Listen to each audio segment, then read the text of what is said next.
You've never loved, play a hand before your tongue. Drive headlong to you, but and look for what you need. Look for what you need.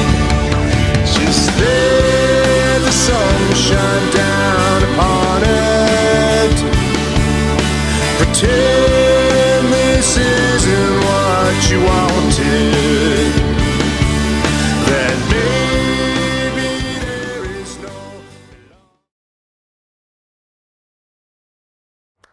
Well, welcome back to the Porch Sessions here in Hattiesburg, Mississippi with our second installment with Robert St. John. We were talking about food earlier and I was getting really hungry, so all I can really think about is that spicy pepperoni pizza that you were talking about. I don't know, it's something like that. But you guys, if you ever are in Hattiesburg or if you live here, please make sure you go to these restaurants. You will not be disappointed. And one of the things I really found so exciting about, in addition to all the other things that you do, and yes, you are a Renaissance man, I'm going to call you that. Sorry, you're wearing that badge today.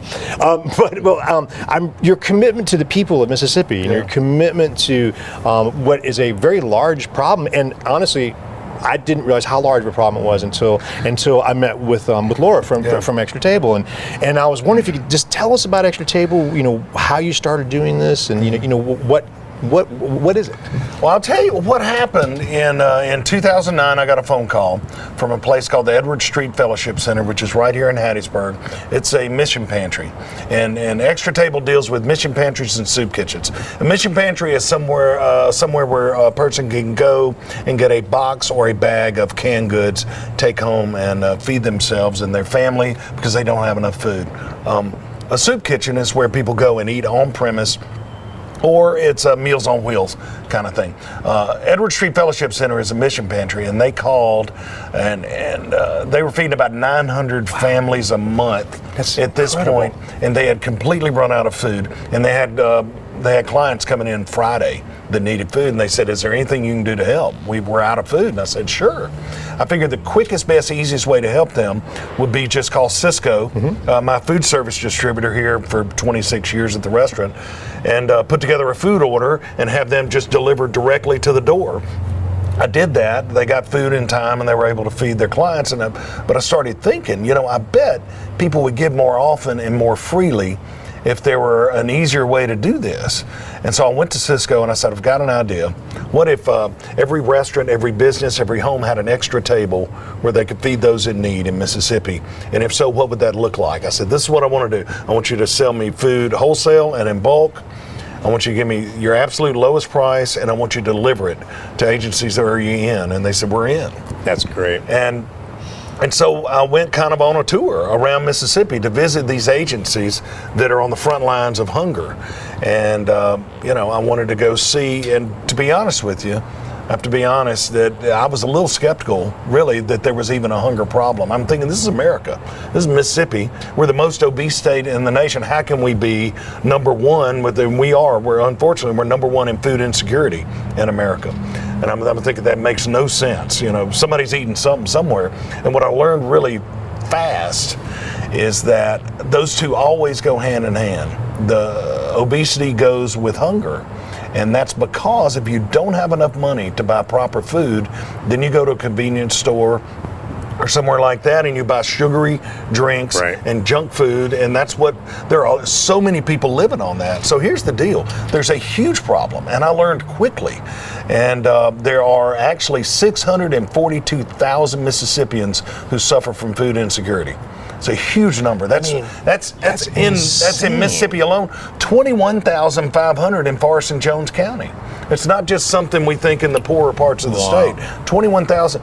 Now in the state, 200,000 of those are senior citizens who are right this second trying to decide, can I pay my light bill or can I go to the grocery store? Yeah. It's reality. 150,000 are kids who have a school breakfast and a school lunch, and then they don't eat again until the next day. and that's just not acceptable. Absolutely not. And so what we do, we're not trying to reinvent the wheel or anything. There are a lot of agencies out there on the front line of hunger. The problem is they're running out of food right and left because there's such a huge problem. So what we try to do is keep their shelves stocked.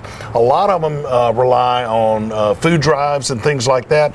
But unfortunately, what happens in food drives, people use that as an opportunity to kind of clean out their pantry. And so you get old, out-of-date food, you get dented cans, and if you walk through and tour a lot of these places, what you see is like blueberry pie filling and stuff like that. And a kid who's coming home from school that needs to eat doesn't need blueberry pie filling. And so our packages are full of low protein, low fat proteins, low sugar fruits, healthy grains, and shelf stable, everything's shelf stable, soy milk and things like that. And most of them are in full zip packages to where kids can open them themselves.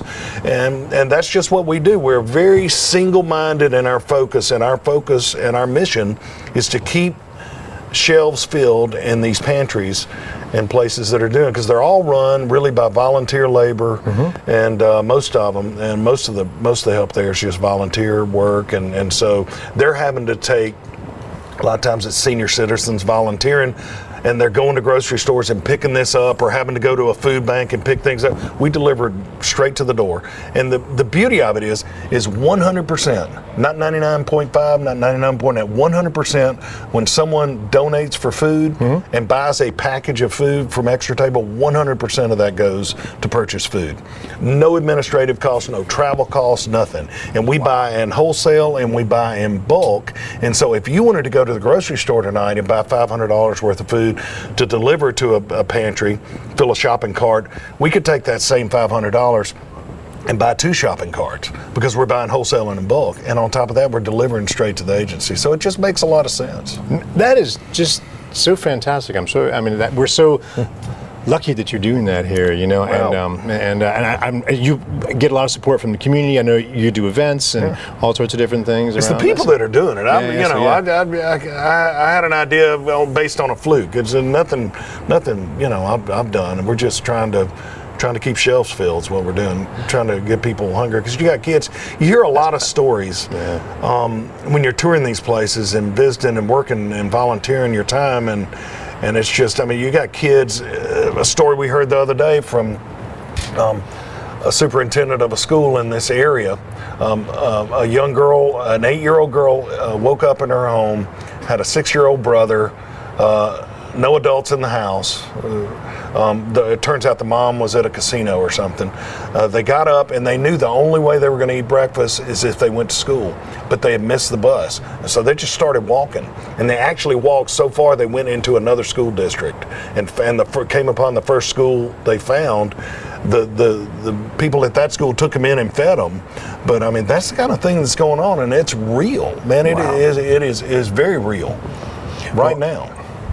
It's so important that we recognize that and see the problem and track on the solution. And I commend you for doing that. And so if people wanted to find out more about it, they can go to Extra Table extratable.org, and we've got 2 great ladies that work there and take care of everything. We have a couple of separate fundraisers a year to take care of our very minimal administrative costs, because the one thing we hang our hat on is always when someone donates money to purchase food, we use 100% of that money to purchase food. That's just fantastic. And well, I thank you for everything that you do for the community, from your philanthropic work to your great food and your great atmosphere that we have. And man, it's really been a pleasure having you here on the Porch Sessions. And thank you. See you all soon.